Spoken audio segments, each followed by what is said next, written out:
Assalamualaikum warahmatullahi wabarakatuh. Selamat pagi, selamat siang, dan selamat malam teman-teman semua. Kami dari kelompok 2 izin mempresentasikan mengenai pengamatan secara mikroskopis preparat dengan anggota.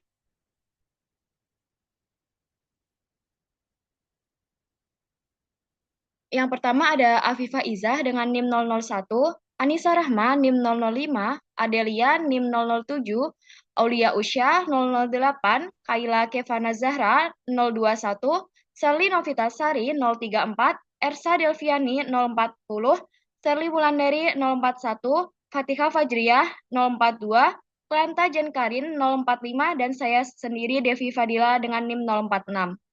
Next.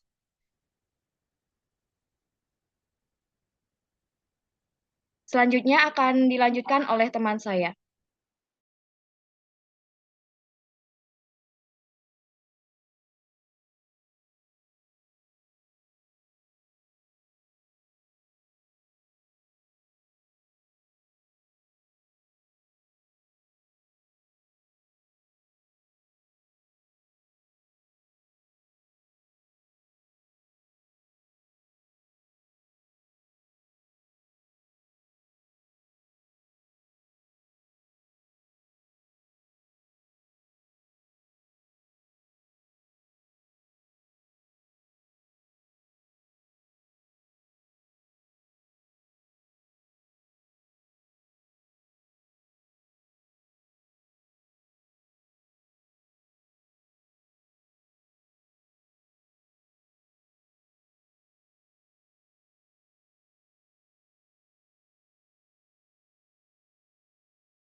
Untuk yang pertama ada pendahuluan, yaitu pengamatan secara mikroskopis terhadap preparat merupakan salah satu tahap penting dalam memastikan mutu hasil pemeriksaan di laboratorium. Dalam konteks mata kuliah kendali mutu laboratorium, proses ini tidak hanya melibatkan kemampuan teknis menggunakan mikroskop, tetapi juga pemahaman terhadap kualitas preparat yang diamati. Preparat yang baik harus memiliki struktur yang jelas, perwarnaan yang seragam, dan bebas dari artefak yang dapat mengganggu interpretasi hasil pengamatan. Ketidaktepatan pada tahap pembuatan preparat seperti proses fiksasi dan yang tidak optimal, dehidrasi yang terlalu cepat, atau pewarnaan yang tidak sempurna dapat menurunkan kualitas hasil pemeriksaan mikroskopis. Oleh karena itu, evaluasi mikroskopis menjadi tahapan akhir dalam memastikan bahwa prosedur laboratorium telah berjalan sesuai standar mutu. Hal ini diperkuat oleh penelitian yang menunjukkan bahwa pemeriksaan mikroskopis merupakan tahapan penting dalam memastikan kesesuaian hasil pemeriksaan histopatologi terhadap standar mutu laboratorium klinik. Next. Oke, baik. Selanjutnya terdapat jenis-jenis sediaan. Sebelum itu, kita harus mengetahui ini. Pembuatan sediaan itu adalah rangkaian tindakan pembuatan atau penyiapan sampel menjadi sebuah preparat di mana eh, biasanya spesimen patologi maupun anatomi yang sudah disediakan dan tahan lama untuk penelitian atau pemeriksaan lebih lanjut. Pengertian sediaan adalah sampel yang ditaruh atau dioleskan di atas objek gelas dengan Benar. atau tanpa pewarnaan, kemudian dapat diamati di bawah mikroskop dan dapat dibedakan menjadi beberapa macam sediaan. Nah, jenis-jenis sediaan yang kami masukkan di sini terdapat tiga. Yang pertama itu ada sediaan sementara, ada sediaan semi permanen, dan ada sediaan awetan atau sediaan permanen seperti itu. Nah, untuk sediaan sementara sendiri yaitu sediaan yang tidak awet atau tidak tahan lama yang disebabkan dalam pembuatan sediaan tersebut itu menggunakan medium berupa air atau bahan kimia yang mudah menguap seperti itu. Lalu untuk sediaan semi permanen, yaitu sediaan yang mempunyai daya tahan kurang lebih 1 minggu di mana menggunakan media berupa gliserin. Sementara yang terakhir itu ada sediaan awetan atau permanen. Sediaan ini dapat bertahan lama memang di mana proses pembuatan sediaan ini eh, me- melalui tahap histologis lalu diawetkan menggunakan entelan. Nah, selanjutnya bisa di next. ada beberapa tahapan pembuatan sediaan. Kami cantumkan 4 di sini. Yang pertama itu adalah whole mount atau sediaan utuh, di mana preparat whole mount merupakan preparat dari suatu objek yang disajikan secara utuh atau bagian-bagian tertentu dari objek tanpa melakukan pengirisan menjadi irisan tipis. Contohnya seperti preparat cacing hati, preparat protozoa, preparat alga, dan lain sebagainya. Nah, gambar yang dihasilkan atau eh,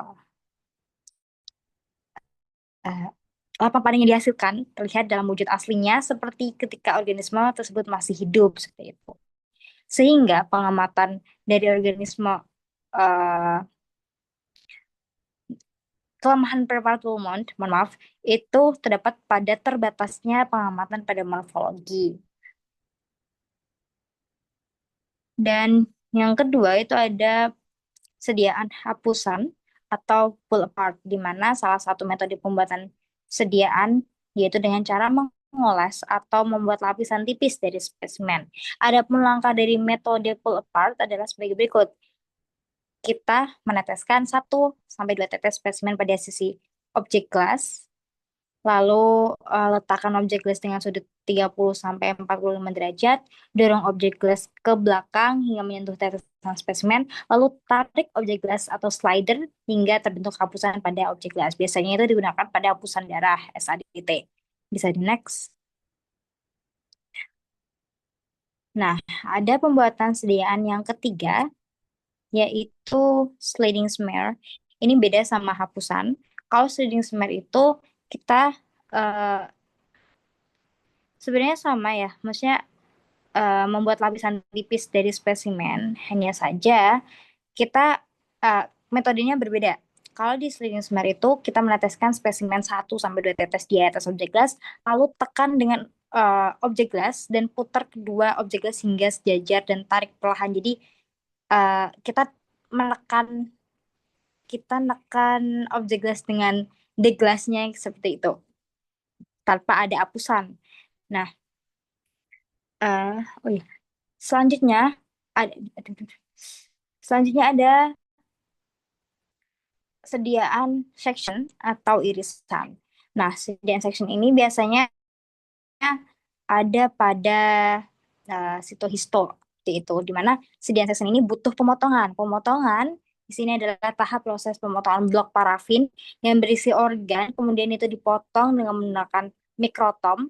Nah, hasil sayatan blok parafin yang berbentuk lembaran-lembaran panjang dan tipis itu diambil dengan hati-hati karena memang mudah patah.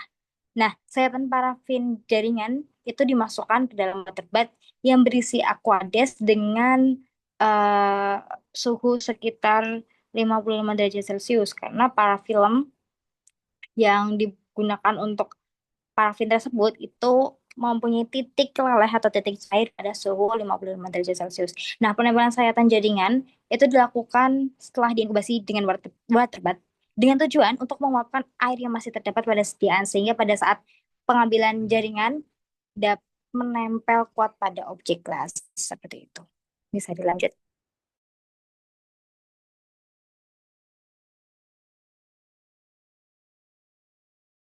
Selanjutnya ada pengamatan mikroskopis. Pengamatan mikroskopis adalah teknik observasi objek berukuran sangat kecil menggunakan mikroskop agar dapat terlihat dan dianalisis secara detail.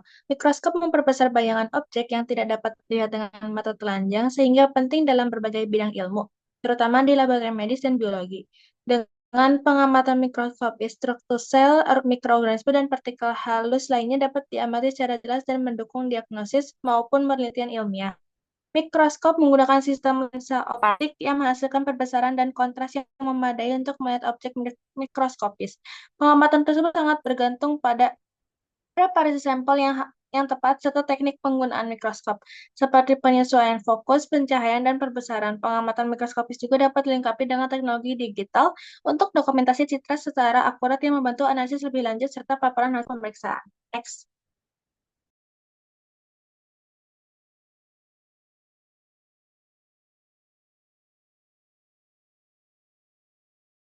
Lalu ada jenis mikroskop. Jenis utama mikroskop berdasarkan sumber cahaya dan prinsip kerjanya adalah mikroskop cahaya, mikroskop elektron, dan mikroskop fluoresensi. Mikroskop cahaya merupakan mikroskop yang menggunakan cahaya tampak untuk memperbesar objek, umumnya dipakai di laboratorium dengan kemampuan pembesaran hingga 1000 kali. Lalu selanjutnya ada mikroskop elektron. Mikroskop elektron menggunakan berkas elektron sebagai sumber pencitraan yang memiliki resolusi lebih tinggi hingga skala nanometer, memungkinkan pengamatan struktur internal sel, virus, dan molekul dengan sangat detail. Lalu yang ketiga ada mikroskop fluoresensi. Mikroskop fluoresensi menggunakan cahaya dengan panjang gelombang tertentu, biasanya ultraviolet, untuk membuat objek berpendar melalui zat fluoresen yang menempel pada bagian spesifik sel atau molekul. Next.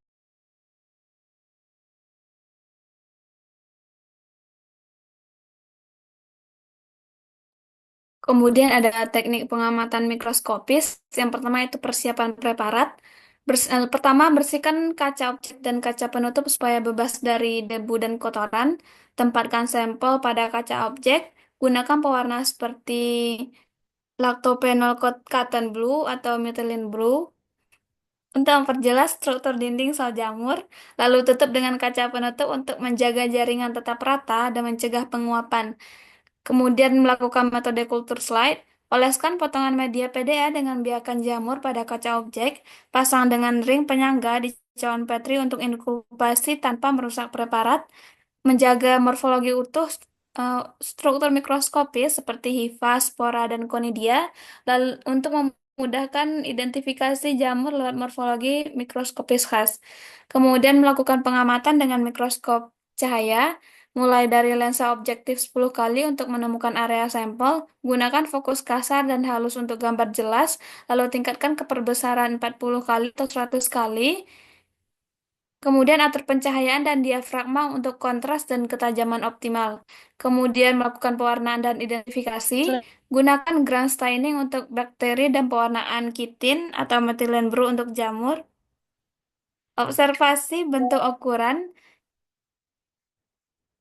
cabang hifa, septa, konidia, dan spora, lalu catat morfologi untuk identifikasi spesifik. Kemudian dokumentasi dan analisis, catat hasil pengamatan secara deskriptif dan foto mikroskop. Gunakan mikrometer okular untuk mengukur ukuran elemen mikroskop, lalu analisis hasil untuk identifikasi dan studi lanjutan.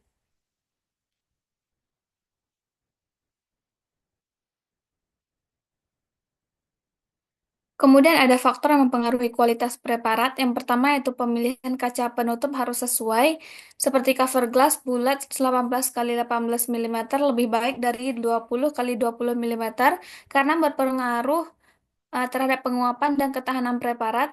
Yang kedua, larutan mounting cutex terbaik karena indeks bias rendah, membuat objek lebih jelas dan preparat lebih tahan lama dibanding media lain. Ketiga, fiksasi optimal penting untuk menjaga struktur sel. Yang keempat, pewarnaan tepat dan konsisten meningkatkan kontras sel dan memudahkan identifikasi. Kemudian yang kelima, penyimpanan pada suhu dan kelembapan sesuai memperpanjang umur preparat. Suhu tinggi dan udara cepat mempercepat kerusakan. Yang keenam, teknik pemotongan yang tepat penting agar preparat rata dan hasil pengamatan optimal. Yang terakhir, preparat sering dipakai dan disimpan buruk dapat pecah atau tergores dan menurunkan kejernihan serta kualitas pengamatan.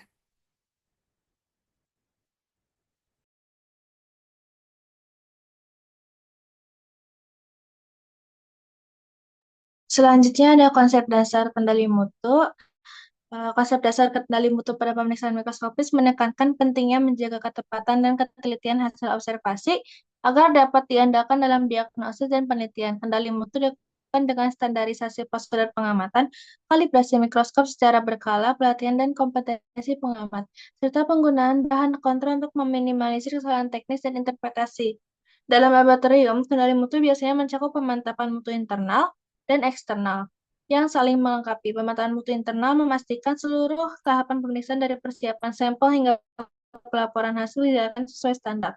Sedangkan pemetaan mutu eksternal dilakukan melalui uji banding antar laboratorium untuk menetapkan keakuratan dan konsistensi hasil. Faktor utama keberhasilan kendali mutu pada pemeriksaan mikroskopis meliputi ketersediaan peralatan yang terkalibrasi, baik penggunaan reagen dan bahan kontrol berkualitas, SDM yang kompeten, serta dokumentasi dan tindak lanjut perbaikan bila terjadi temuan negatif.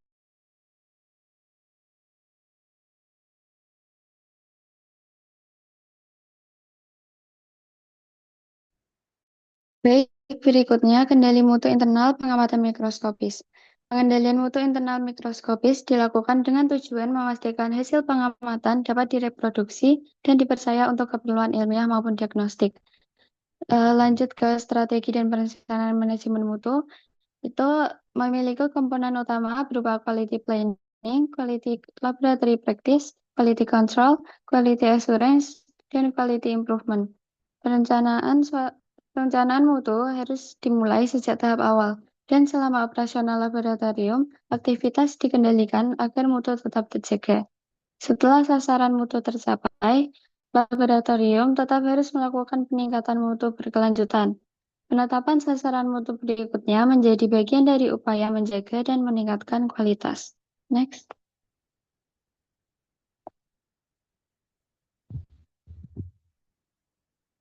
Lanjut ke kendali mutu eksternal pengamatan mikroskopis.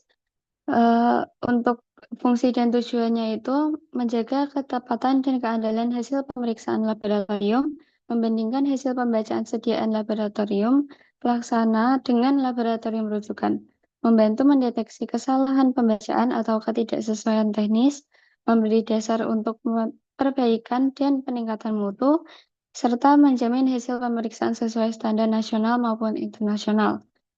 Dan bentuk dari pemeriksaan kendali mutu eksternal sendiri, yaitu ada uji silang, sedia diperiksa ulang oleh laboratorium rujukan, pembinaan dan evaluasi berkala terhadap keterampilan petugas dan ketepatan prosedur dilaksanakan secara rutin dan teratur, setidaknya minimal 4 kali setahun, dan juga menjaga sarana untuk memastikan penerapan pedoman pemeriksaan yang benar.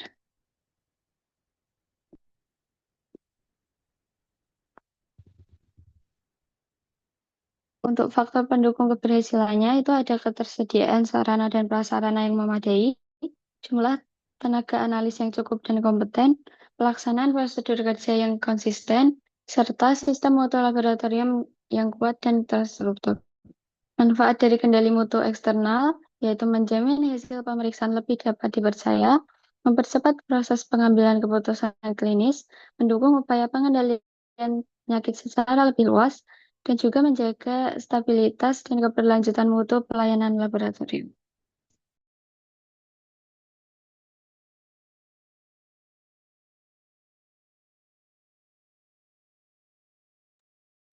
Baik, kemudian ada indikator mutu pengamatan mikroskopis. Indikator mutu ini berfungsi untuk memastikan hasil pengamatan mikroskopis memiliki tingkat keandalan dan konsistensi yang tinggi. Penilaian mutu tidak hanya gantung pada hasil akhir, tetapi juga pada proses kerja dan kondisi alat yang digunakan. Poin-poin penting dalam indikator mutu mikroskopis antara lain, yang pertama akurasi dan presisi, kedua kualitas sediaan, konsistensi antar analis, kondisi alat, kontrol internal, dan evaluasi hasil. Next.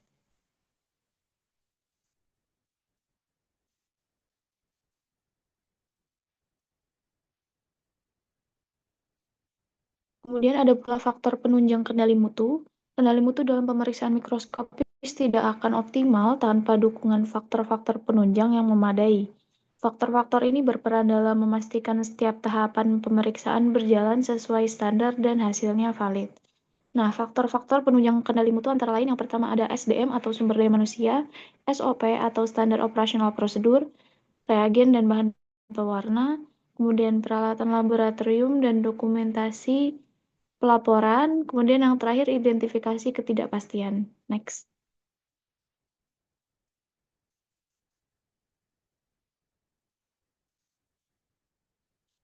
Kemudian ada upaya perbaikan mutu. Perbaikan mutu merupakan proses berkelanjutan yang dilakukan untuk menjaga dan meningkatkan kualitas hasil pemeriksaan mikroskopis.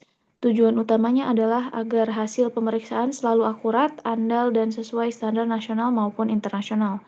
Adapun langkah-langkah perbaikan mutu, yang pertama ada evaluasi dan audit internal, kemudian yang kedua tindakan korektif dan preventif, ketiga ada Plan Do Check Act atau penerapan siklus PDCA, kemudian yang keempat pelatihan dan supervisi berkala, kelima partisipasi dalam pemantapan mutu eksternal atau PME, kemudian yang terakhir ada peningkatan sistem manajemen mutu. Next.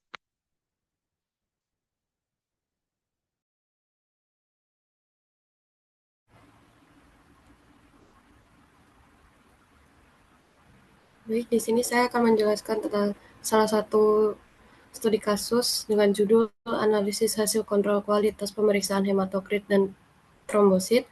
Penulisnya ada Didi Irwandi, Devi Fitriani, Herniati Rampo. Untuk penerbitnya itu Jurnal Teknologi Laboratorium Medik Borneo. Next.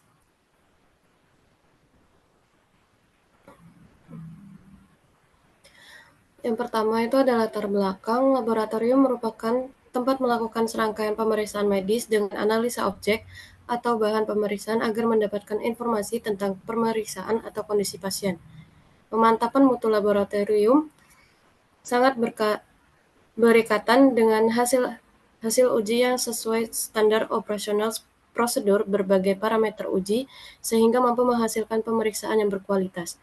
Ada dua faktor penting dalam pengelolaan laboratorium berkualitas, yaitu yang pertama, akurasi dan presisi.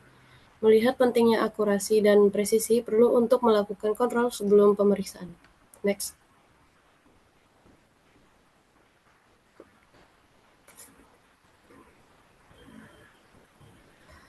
Untuk metodenya, pada penelitian ini menggunakan metode penelitian deskriptif kuantitatif berupa penelitian yang menganalisis statistik data dengan cara mendeskripsikan atau menggambarkan data berupa angka yang telah terkumpul.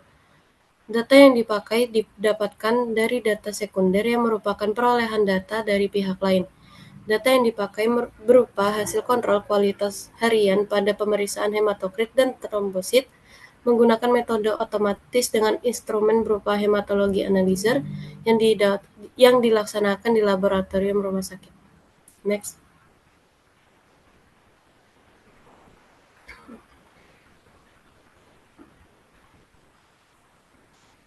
Untuk hasilnya itu, hasil pemeriksaannya dari nilai hasil periode kontrol pemeriksaan hematokrit didapatkan nilai kontrol level rendah dengan min 17,6, HD 0,44, CV persen 2,48, dengan di persen 4,7, min kit insert itu ada di 16,8 dan HD kit insertnya itu ada di 0,75.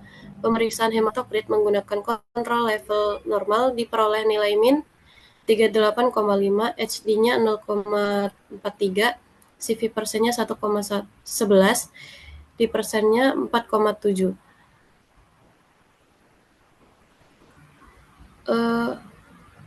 Untuk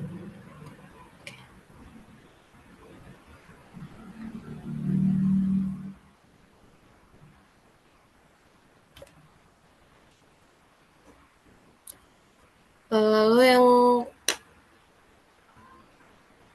kedua itu ada hasil yang kedua dari nilai hasil periode kontrol pemeriksaan hematokrit didapatkan kontrol level rendah dengan min 17,6, HD 0,4, CV persennya itu ada di 2,48, di persennya ada di 4,7, min kit insertnya ada di 16,8 dan SD kit insertnya ada di 0,75. Pemeriksaan hematokrit menggunakan kontrol level normal diperoleh nilai min 38,5, HD-nya 0,43, CV persennya 1,11, di persennya ada di 4,7. Min kit insertnya itu ada di 36,8 dan nilai HD kit insertnya ada di 1. Pemeriksaan hematokrit menggunakan kontrol level tinggi diperoleh nilai min 49,2, HD-nya 0,51, CV persennya 1,05, di persennya ada di 3,8. Min kit insertnya ada di 47,4 dan nilai HD pada kit insert ada di 1,20. Berdasarkan hasil perhitungan nilai bias dari kontrol kualitas pada 3 level pemeriksaan hematokrit didapatkan nilai bias masuk dalam nilai rentang, maka kontrol kualitas hematokrit akurasi. Nilai bias yang masuk dalam rentang menunjukkan bahwa pemeriksaan hematokrit dan trombosit akurat. Next.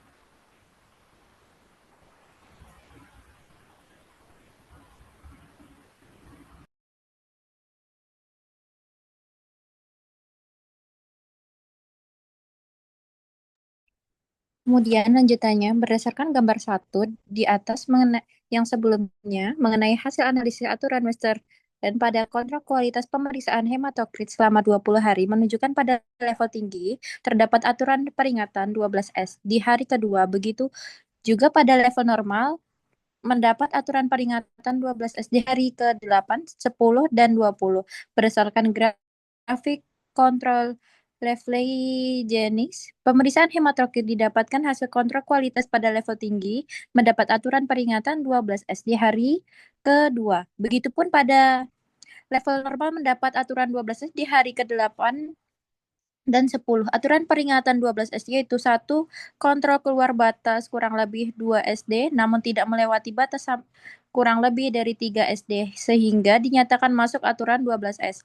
Aturan ini merupakan aturan peringatan yang disebabkan kesalahan acak Jerman acak. Hasil pemeriksaan dapat dikeluarkan apabila level kontrol yang lain tidak melebihi batas 2 SD. Next.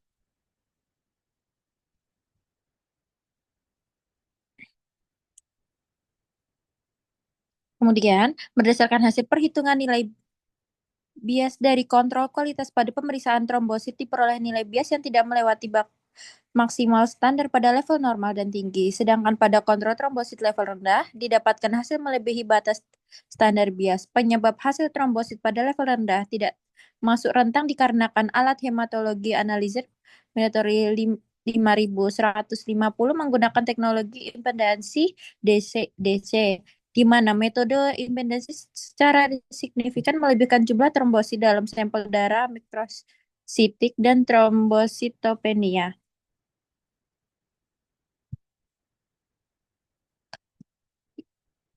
Ini untuk hasil berdasarkan tabel yang tadi ya, yang sebelumnya berdasarkan gambar kedua. Hasil analisis menggunakan aturan Westergaard dari grafik kontrol kualitas pemeriksaan trombosis selama 20 hari menunjukkan bahwa pada kontrol level rendah, normal, dan tinggi tidak melanggar aturan Westergaard.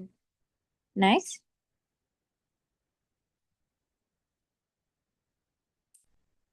Untuk kesimpulan sendiri dari hasil jurnal ini, hasil evaluasi dapat disimpulkan bahwasanya menunjukkan bahwa pemeriksaan hematokrit akurat dan berpresisi baik. CV persen kurang lebih dari 8%, namun terdapat pelanggaran aturan 12S pada grafik Westergaard sehingga perlu pemantauan ulang. Pemeriksaan trombosit presisi baik, CV persen kurang lebih 8%, tetapi level rendah tidak akurat di persen 14,9%, sedangkan level normal dan tinggi akurat tanpa pelanggaran aturan Westergaard. Secara keseluruhan, kedua pemeriksaan presisi baik, namun perlu diperhatikan pada pelanggaran 12S hematokrit dan akurasi level rendah trombosit. Next.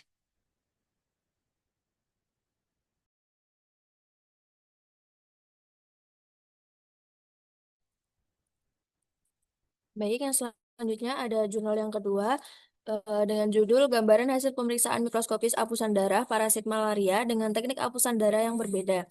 Untuk penulisnya ada Marhamah, Rina Dwi Astuti, dan Siti Rahmah. Diterbitkan oleh Asosiasi Dosen Perguruan Tinggi Swasta Indonesia atau ADPERTISI. Next. Untuk latar belakangnya,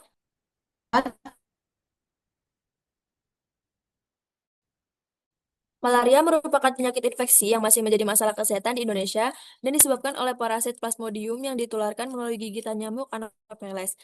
Untuk pemeriksaan mikroskopik darah merupakan metode standar emas dalam diagnosis malaria karena dapat mendeteksi dan mengidentifikasi spesies parasit secara langsung. Eh, Untuk tekniknya itu ada dua yang digunakan yaitu apusan darah tebal dan apusan darah tipis.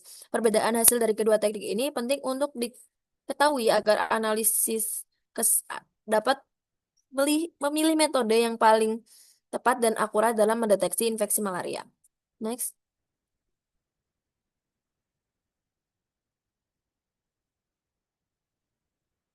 Dalam penelitian ini, metode yang digunakan yaitu observasional deskriptif dengan membandingkan hasil pemeriksaan mikroskopik antara teknik apusan darah tebal dan apusan darah tipis. Sampel yang digunakan berupa preparat darah penderita malaria yang diwarnai menggunakan pewarnaan gimsa. Setiap preparat diamati di bawah mikroskop untuk menilai keberadaan parasit dan kejelasan morfologi Plasmodium. Data hasil pengamatan kemudian dibandingkan untuk menentukan perbedaan sensitivitas dan ketajaman gambaran mikroskopik dari kedua teknik tersebut. Next.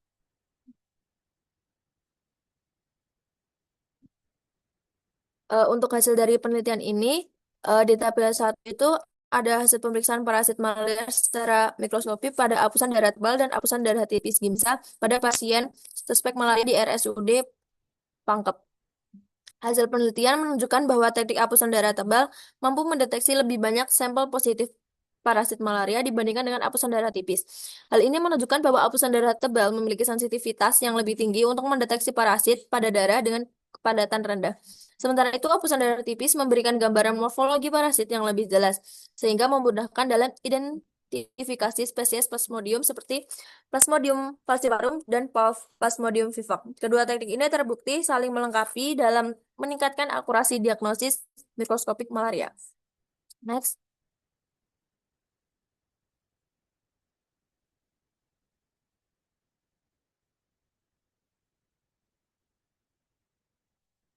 Next.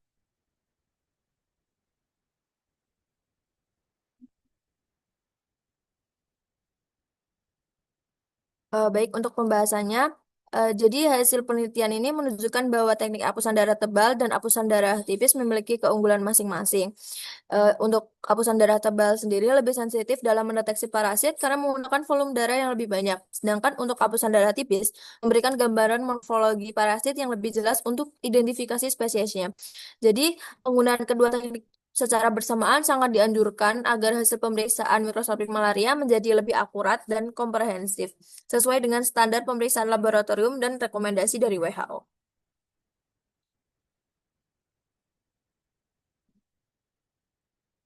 Jadi penelitian ini dapat disimpulkan dengan cara membandingkan hasil pemeriksaan mikroskopis antara kedua teknik apusan darah tebal dan apusan darah tipis. Sampel yang digunakan itu berupa preparat darah penderita malaria yang diwarnai menggunakan pewarna Gimsa. Untuk setiap preparatnya diamati di bawah mikroskop untuk menilai keberadaan parasit dan kejelasan morfologi Plasmodium. Untuk datanya, pengamatan kemudian dibandingkan untuk menentukan perbedaan sensitivitas dan ketajaman gambar mikroskopik dari kedua teknik tersebut. Next.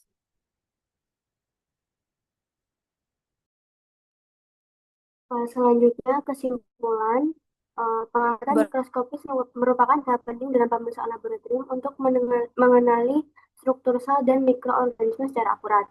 Keberhasilannya dipengaruhi oleh kualitas preparat, kondisi mikroskop, keterampilan analis, serta penerapan kendali mutu internal dan eksternal. Dengan pengamatan yang standar, pemeliharaan alat yang rutin, dan pelatihan berkelanjutan, laboratorium dapat menghasilkan hasil pemeriksaan yang valid, meningkatkan kepercayaan tenaga medis, serta mendukung diagnosis yang tepat demi keselamatan pasien.